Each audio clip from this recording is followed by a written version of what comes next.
بسم اللہ الرحمن الرحیم۔ السلام علیکم۔ سلطان صلاح الدین ایوبی رحمۃ اللہ علیہ کے دور کی یہ سب سے بڑی چوری تھی۔ سردیوں کا مہینہ تھا۔ سخت سردی میں مائی جلہ نے پتھروں سے بنے ایک کھنڈر نما جگہ پر اپنی جھونپڑی بنا رکھی تھی، جس کو کپڑے سے ڈھانپا گیا تھا۔ یک سرد ہوا نے تو جیسے مائی جلہ کی بوڑھی ہڈیوں کو تھر تھرا کر رکھ دیا تھا۔ جب سردی کی شدت بڑھی تو وہ کانپ کر اٹھ بیٹھی۔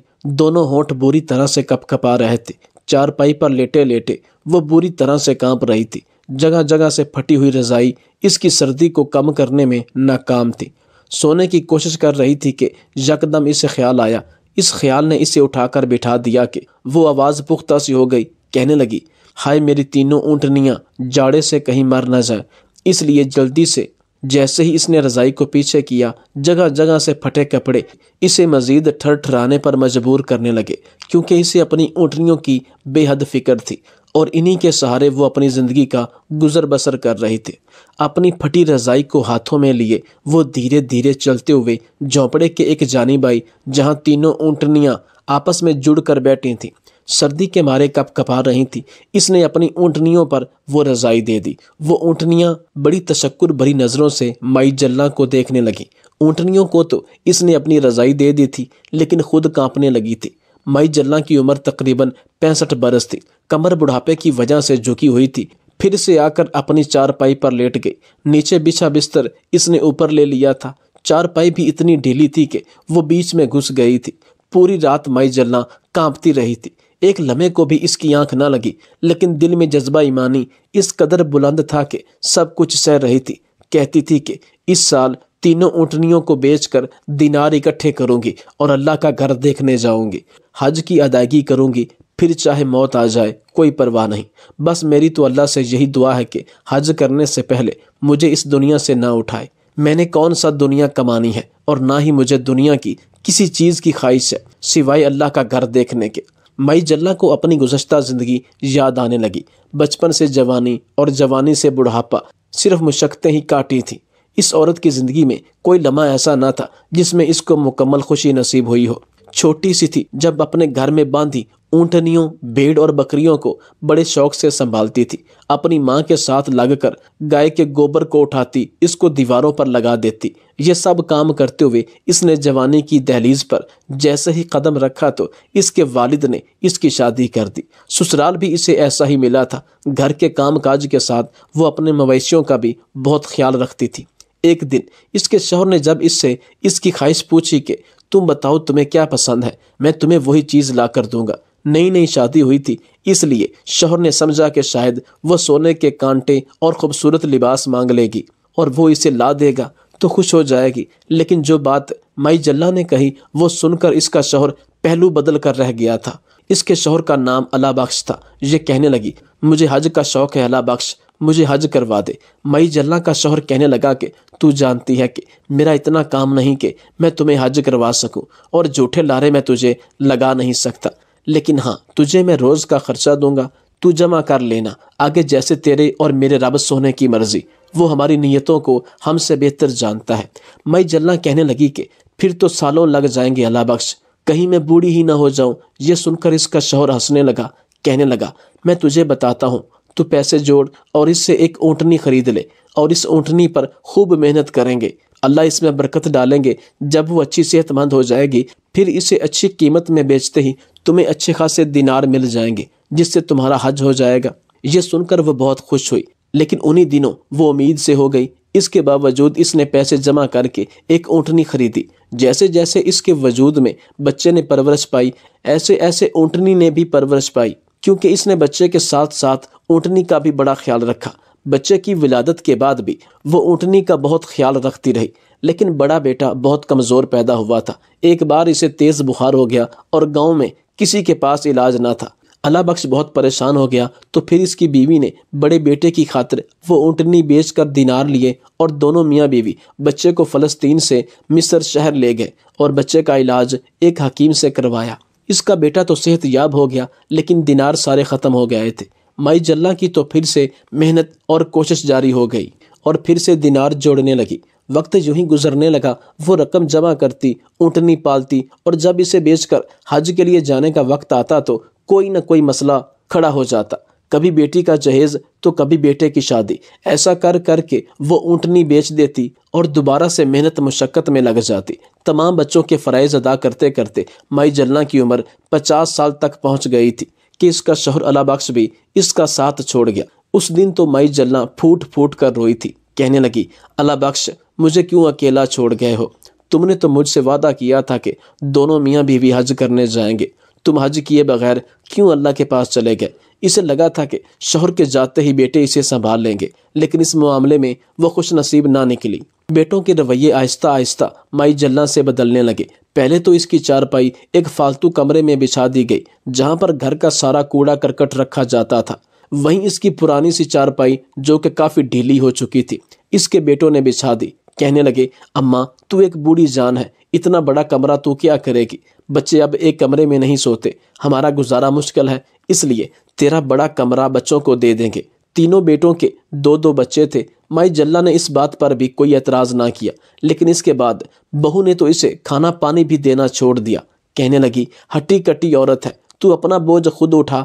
مائی جلنا نے اونٹنیاں پال رکھی تھیں، لیکن اس کا دودھ نکال کر بہویں استعمال کرنے لگی۔ اس میں سے وہ مائی جلنا کو کچھ نہ دیتی، لیکن اس اونٹنی کی دیکھ بھال کی ساری ذمہ داری مائی جلنا کی تھی۔ وہ کبھی کبھار بیمار ہو جاتی اور کسی بہو سے کہہ دیتی کہ اونٹنی کو ذرا چارہ ڈال دو، تو وہ الٹے ہاتھ مارتی، کہتی کہ ہم فارغ نہیں ہیں ان کاموں کے لیے، اور بھی بہت سے کام ہیں ہمیں۔ وہ بیچاری بیماری کے باوجود اپنی اونٹنی کو سنبھالتی تھی، لیکن جب بچوں نے کہا کہ اماں اب تو گھر کے ساتھ پڑی خالی جگہ پر چارپائی بچھا کر سو جایا کر، ہمیں یہ فالتو کمرہ بھی اب چاہیے، کیونکہ اسے ہم خالی کروا کے بچوں کے لیے ایسا کمرہ بنائیں گے جہاں وہ سکون سے رہ سکے۔ یہ سن کر مائی جلنا تو غصے سے بفر اٹھی، کہنے لگی، میں کیا پالتو سامان ہوں جو تم لوگوں کا جہاں دل چاہتا ہے مجھے پھینک دیتے ہو؟ اس کمرے سے کاٹ کباڑ اٹھاؤ، لیکن یہ کمرہ اب میں ہی رکھوں گی۔ یہ کہنا تھا کہ تینوں بہویں ساس پر چیخنے چلانے لگی، بیٹے بھی چیخنے لگے۔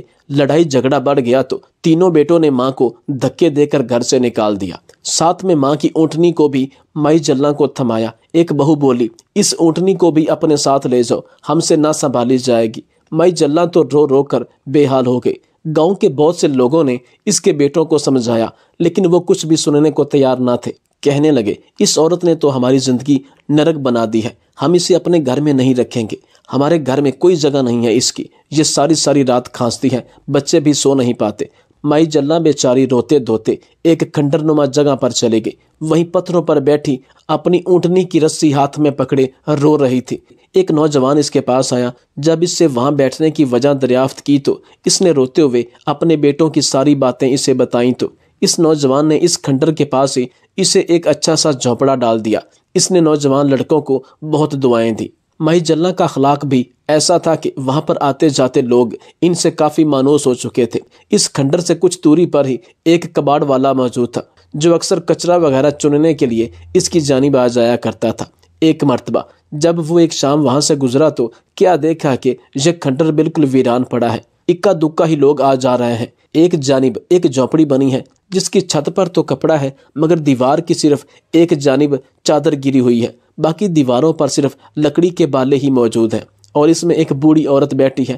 نہ ہی اس جھونپڑی میں کوئی چارپائی تھی اور نہ ہی وہاں پر کوئی اور ضرورت کا سامان تھا۔ وہ اکثر مائی جلنا کو وہاں پر اپنی اونٹنی چراتے ہوئے دیکھتا تھا۔ سارا دن مائی جلنا کا اپنی اونٹنی کے ساتھ ہی گزر جاتا اور وہ اس کا یوں خیال رکھتی جیسے وہ اس کا بہت ہی قیمتی سرمایہ ہو۔ تھا تو وہ بھی غریب، لیکن مائی جلنا کی حالت دیکھ کر اسے اس پر ترس آنے لگا تھا۔ بھلے ہی اس کا مشکل سے گزارا ہو رہا تھا، مگر اس کے باوجود مائی جلنا کی حالت دیکھ کر اور اس کا انداز دیکھ کر وہ یہ تو اندازہ لگا چکا تھا کہ یہ کوئی جدی پشتی غریب یا پھر خانہ بدوش نہیں ہے، بلکہ کسی مجبوری کے تحت یہاں رہ رہی ہے۔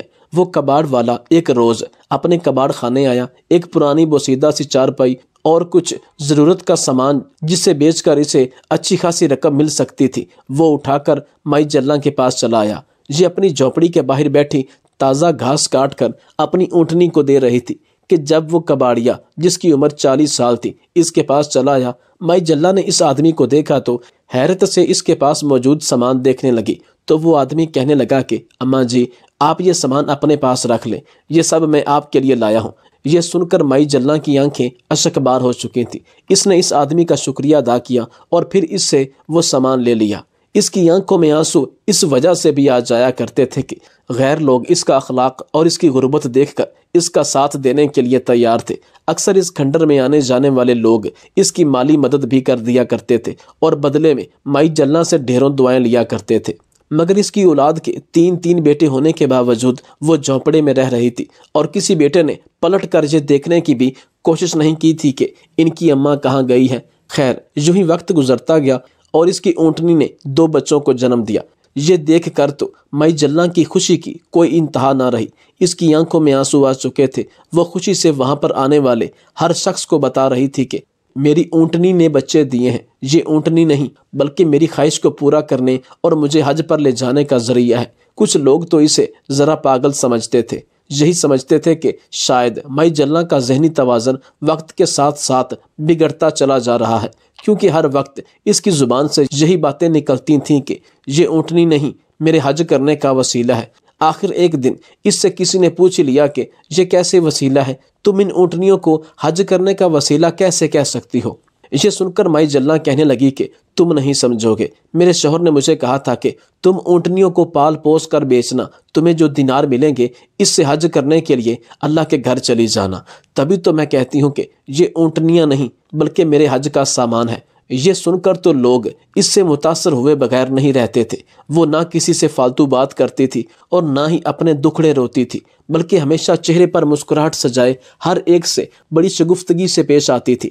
آج تک کسی نے مائی جلنا کو اپنے لیے جوخم اٹھاتے یا کام کرتے نہیں دیکھا تھا۔ سارا دن وہ اپنی اونٹنیوں کے خیال میں لگی رہتی۔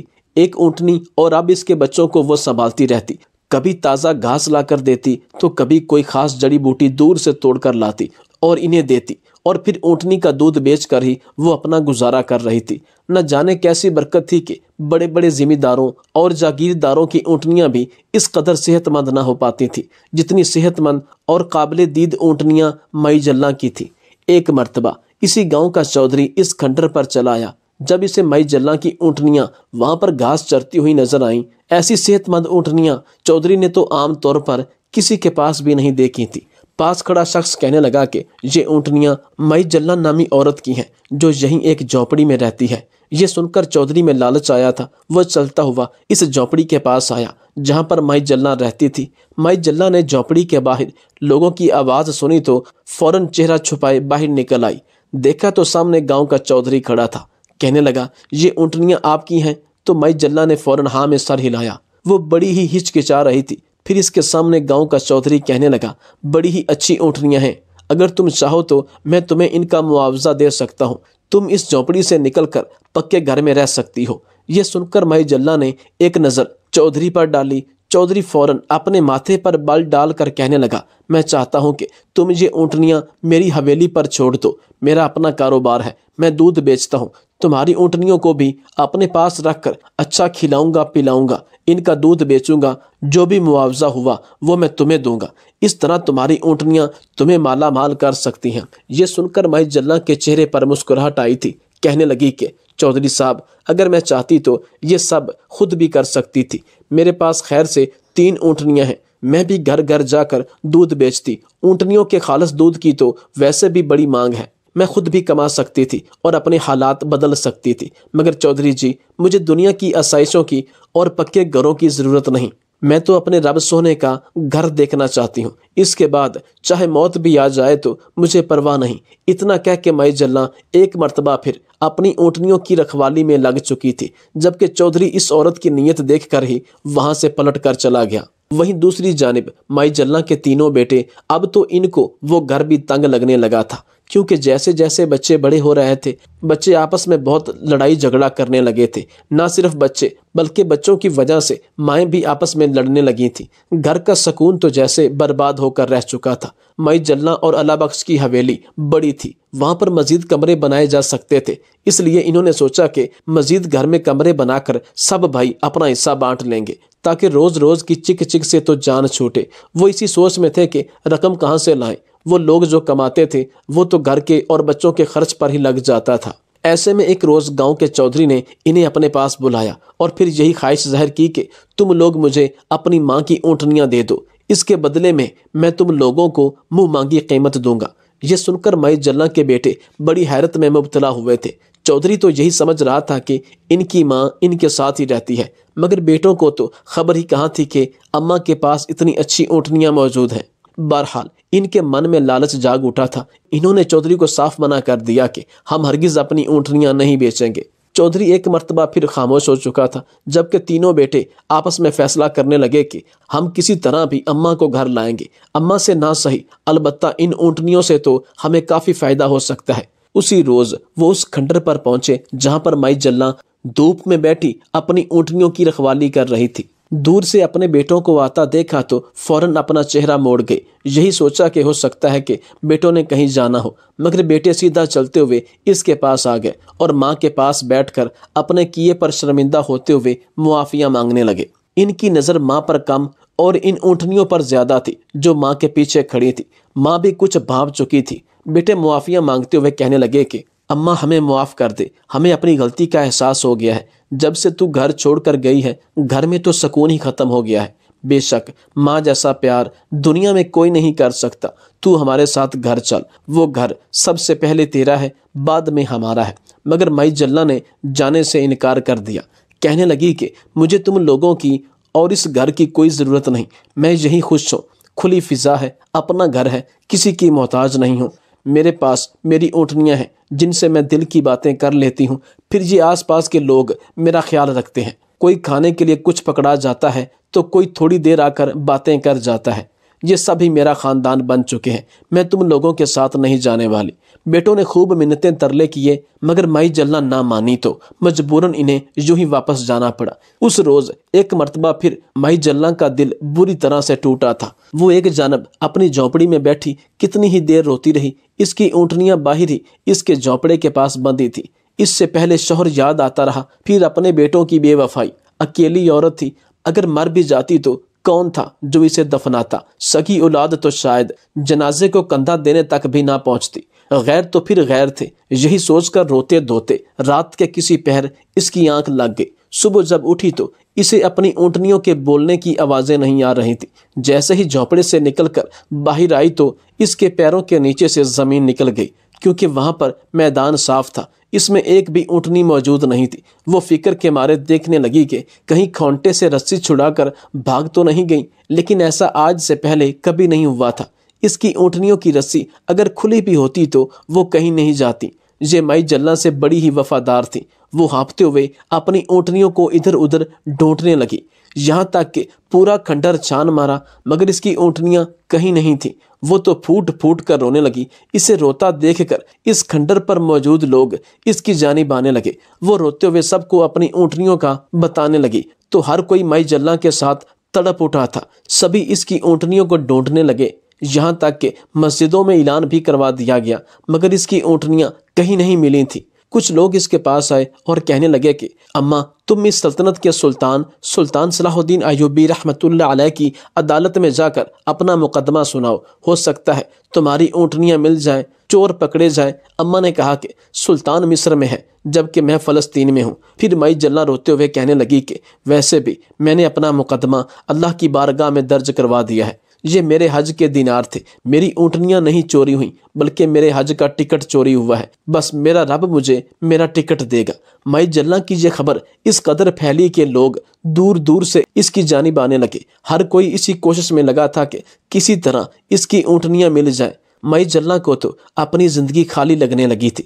وہ اپنی جھونپڑی میں بیٹھی اور رو رو کر اپنی حالت بگاڑ چکی تھی۔ اسے تو لگا تھا کہ شاید اب اس کی موت قریب ہے، وہ مر کر ہی اپنے رب سے ملے گی۔ خانہ کعبہ دیکھنا تو جیسے اس کے نصیب میں ہی نہ تھا۔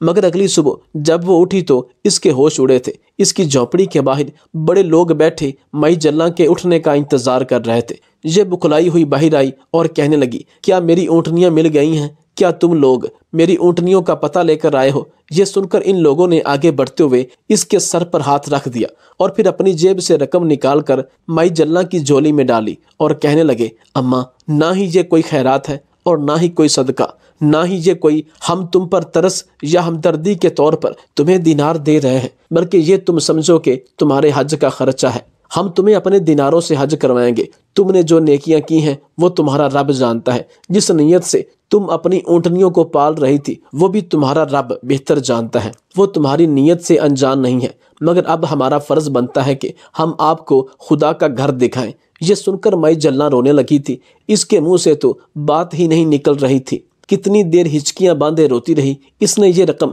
واپس کرنے کی بھی سوچی، مگر وہ لوگ کہنے لگے کہ ہرگز نہیں، آپ ان دیناروں سے جا کر حج کریں، وقت کا کوئی بھروسہ نہیں، کم از کم آپ اپنی قبر میں یہ ارمان تو لے کر نہیں جائیں گی کہ آپ نے حج نہیں کیا۔ مائی جلنا مسکرائی تھی، کہنے لگی کہ تم لوگوں کا بہت بہت شکریہ، میرا رب میرے ساتھ انصاف ضرور کرے گا۔ مائی جلنا ایک قافلے کے ساتھ حج پر چلی گئی، شاید اس کی زندگی کا سب سے حسین لمحہ تھا۔ پورے گاؤں میں مائی جلنا کی چرچا تھی، اس کی تو خواہش تھی کہ خانہ کعبہ کو دیکھتے ہی اس کی روح پرواز ہو جائے اور وہ یہیں پاک زمین میں دفن ہو جائے۔ اس کے جذبات ایسے تھے کہ لفظوں میں بیان کرنا ہی مشکل تھا۔ مائی جلنا تو حج کا فریضہ ادا کرنے کے لیے چلی گئی، لیکن پیچھے سے گاؤں کے سردار نے پورا گاؤں اکٹھا کر کے سلطان صلاح الدین ایوبی رحمۃ اللہ علیہ کی عدالت میں حاضر ہوا اور مائی جلنا کی چوری ہوئی اونٹنیوں کے بارے میں سلطان کو سارے واقعہ سے آگاہ کیا۔ سلطان نے اس کھنڈر کے آس پاس موجود تمام لوگوں کی چھان بین کی اور معلوم کرنے پر پتہ چلا کہ ایک چودھری جو مائی جلنا کی اونٹنیاں خریدنا چاہتا تھا، لیکن مائی جلنا نے اسے جواب دے دیا تھا۔ سلطان اس چودھری کے پاس گئے، پہلے تو چودھری نے آئیں بائیں کیا، لیکن جب سلطان نے اپنی تلوار میان سے نکالی تو اس نے سب اگل دیا۔ مائی جلنا جب حج کا فریضہ سر انجام دے کر واپس لوٹی تو گاؤں والے پھولوں کے ہار لے کر استقبال کو آئے تھے۔ سبھی اس کو لے کر کھنڈر کے اس جھونپڑے میں پہنچے تو مائی جلنا ٹھٹک کر رکی تھی، کیونکہ اس کی تینوں اونٹنیاں اس کے جھونپڑے کے باہر یوں ہی بندھی ہوئی تھی جیسے پہلے بندھی ہوا کرتی تھی۔ وہ حیرت سے لوگوں کا چہرہ دیکھتی اور پھر ان اونٹنیوں کو مارے خوشی کے وہ دوڑتے ہوئے اپنی اونٹنیوں کے پاس آئی اور انہیں سینے سے لگا کر رونے لگی، کہنے لگی کہ یہ اونٹنیاں کہاں سے آ گئیں، یہ تو چوری ہو گئی تھی۔ تب ہی گاؤں کے لوگوں نے اس کو بتایا کہ سلطان صلاح الدین ایوبی رحمۃ اللہ علیہ نے تمہاری یہ چوری ہوئی اونٹنیاں برآمد کی ہیں۔ جیسے ہی مائی جلنا نے سلطان صلاح الدین ایوبی کو دیکھا تو ان کے قدموں میں گر گئی۔ سلطان نے انہیں اپنے قدموں سے اٹھا کر اپنے گلے سے لگایا اور کہا کہ ماں جی، میں بہت شرمندہ ہوں کہ آپ کے ساتھ اتنی زیادتی ہوئی، لیکن مجھے کچھ خبر نہ تھی۔ مائی جلنا نے سلطان کے ماتھے کا بوسہ لیا اور اتنے میں وہ چودھری ایک جانب سے آیا اور روتے ہوئے اپنے سر سے پگڑی اتار کر مائی جلنا کے قدموں میں رکھ دی۔ روتے ہوئے کہنے لگا، اماں مجھے معاف کر دو، میں نے بہت بڑی غلطی کر دی۔ تمہاری اونٹنیوں کو دیکھ کر میرے من میں عجیب سا لالچ امڑ آیا تھا، اس لیے میں نے راتوں رات تمہاری اونٹنیاں چوری کروا لیں، مگر اس رات کے بعد کبھی سکون سے سو نہیں پایا۔ میرے ڈیرے پر موجود ساری اونٹنیاں بیماری کا شکار ہو کر مر گئیں، میرا کچھ بھی نہیں بچا، میرا لاکھوں دیناروں کا نقصان ہو گیا۔ تب مجھے اندازہ ہوا کہ میں نے کتنی بڑی غلطی کی ہے۔ اونٹنیاں تمہاری امانت تھی، میں نے تمہیں لوٹا دی، بس مجھے بد دعا مت دینا، اور سلطان سے میری سفارش کریں کہ وہ بھی مجھے معاف کر دیں۔ یہ سن کر سلطان نے مائی جلنا سے کہا کہ اب یہ آپ کے ہاتھ میں ہے، اگر آپ چاہیں تو ہم اس چودھری کو اس کے کیے کی سزا دیں گے، اور اس کے ساتھ ساتھ آپ کے بیٹوں نے جو آپ کے ساتھ زیادتی کی ہے ہم انہیں بھی سزا دیں گے۔